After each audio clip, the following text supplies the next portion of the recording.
So, double-edged sword, I've talked about this before. When the price of silver gets pushed down by the club, investment demand soars. So they're cleaning off the shelves of the physical, while the elite are pushing the price of physical down with the pieces of paper. The pieces of paper aren't silver. They just claim they're for some underlying amount of silver in some warehouse. No, it's not there. So they're shooting themselves in the foot constantly when they do this. So as you've seen lately, they've been really hammering on gold and silver. So, as expected, silver and gold demand explodes, Western demand back with a vengeance. For the first time in months, Western investment demand in gold, and particularly silver, is raging like a lion that just escaped captivity. A few days ago, while many were wringing their hands and beside themselves about the massacre in the paper silver market, the big players, the smartest guys in the room, that should be you, were busy buying nearly 24 tons of silver from the U.S. Mint. Let me repeat that. The U.S. Mint alone sold another 765,000 silver eagles in one single day. Surprise, surprise, after hearing the bobbing heads on MSNBC for the last several years all denounce gold and silver as a giant tombstone for your cash, we see that people are still flocking there now in droves. More precisely, for the first time in months, Western investment demand is raging like a lion that just escaped captivity. These are the sales numbers for 2014 in silver eagles from U.S. Mint's own website. And it doesn't have September fully in here yet, I guess, because it's scratched out. But January, 4.7 million. February, 3.7 million. March, 5.3 million. April, 3.5. May, 3.9. June, 2.6. July, 1.9.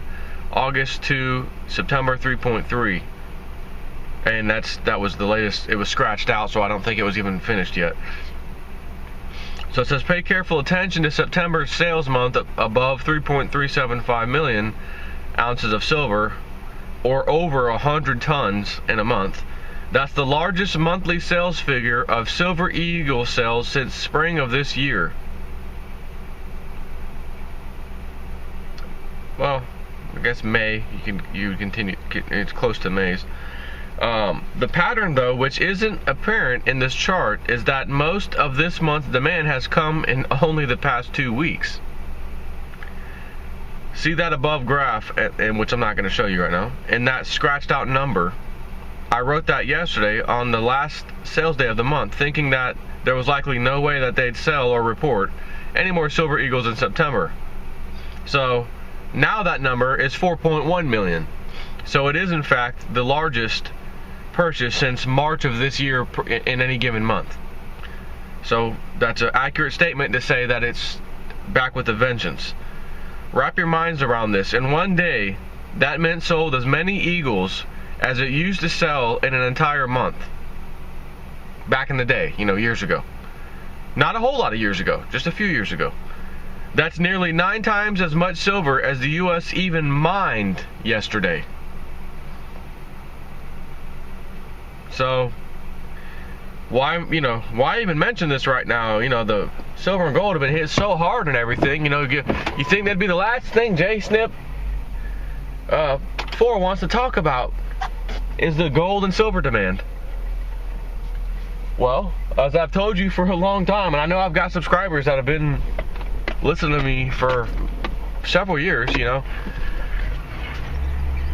and they've seen this. They've been through it. They've seen the price manipulation. They understand it.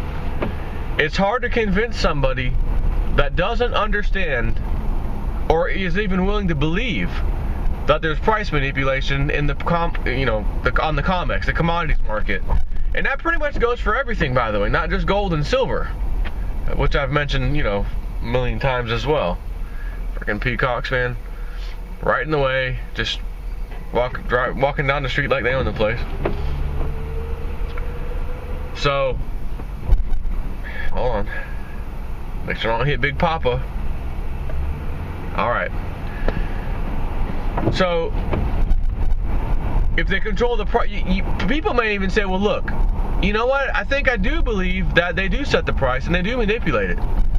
But since they've been able to do it for so long, why should I believe that it's going to end anytime soon? Therefore, I should stay away from it, because even if they do manipulate it, and no matter of fact, I do believe they do.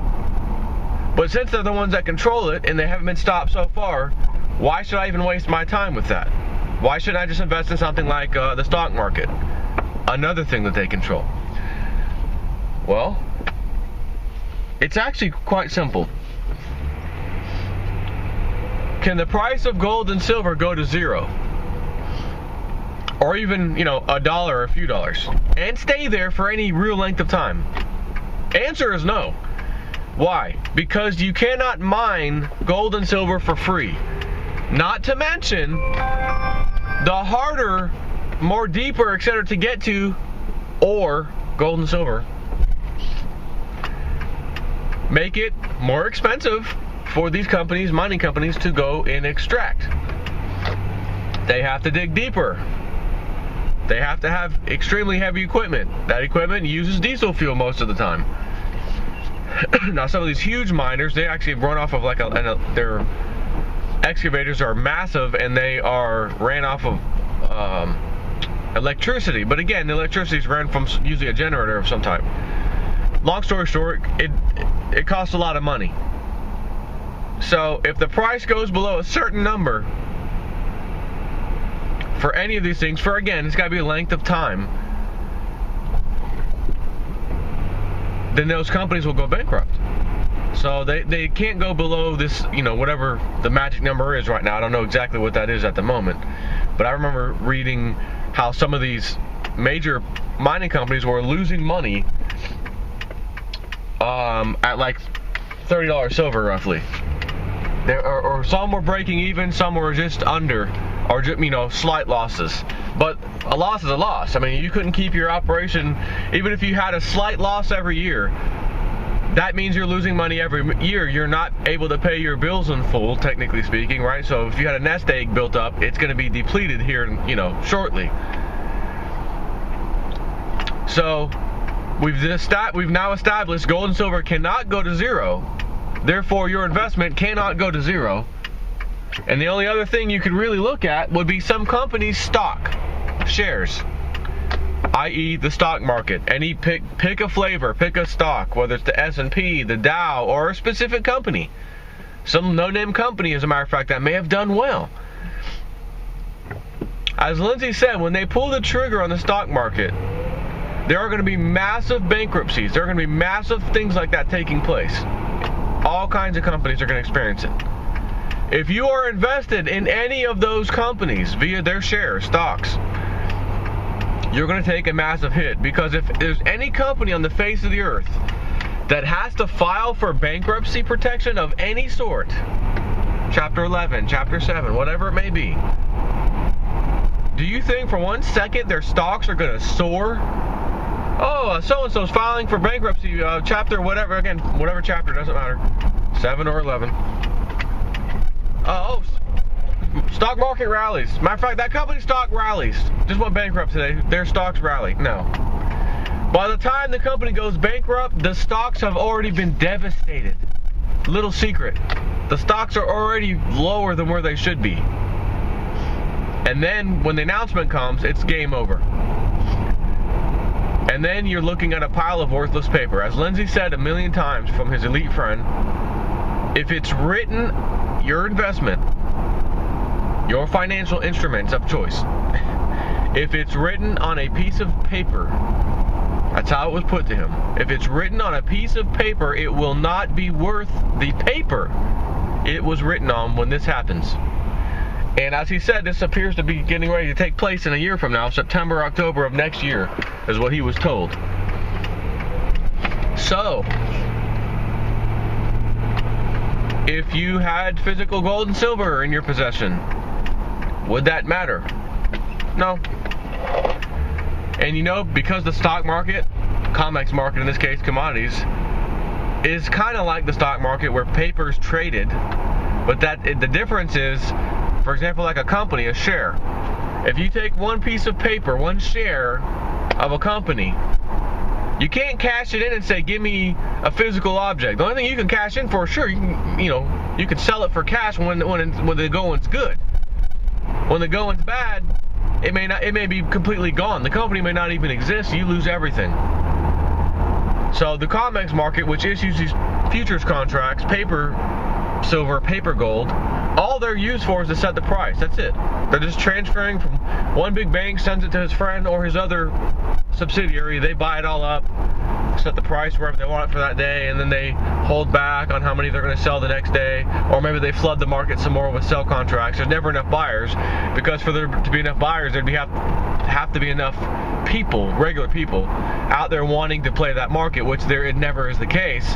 Therefore, all they have to do is push the paper back and forth to each other to set the price. So, in doing so, as you just have seen, they are shooting themselves in the feet, because massive demand is now back up, spiking severely. And it's not, oh, there's a bunch of new solar panel firms that came online here recently and they're now selling solar panels, and oh my God, there's a new phone or some new electronic device that just happens to need some silver in it, and man, massive demand. No. Did you remember the beginning of this video? U.S. Mint figures. That means completely and solely investment demand. Nothing but investment demand. Silver Eagles and other types of coins that the Mint sells. And that was just the silver. That wasn't gold. That was silver only. So they're, as he said, MSNBC and the mouthpieces of the elite, the damn media, the news, they're trying their damnedest to just keep you away from gold and silver. It's the worst investment ever. Look what it's done. And they've been able to hold it there. I mean, they had the peak in 2011, 2012, 2013, 2014. Oh my God, we're almost at 2015. Oh my God.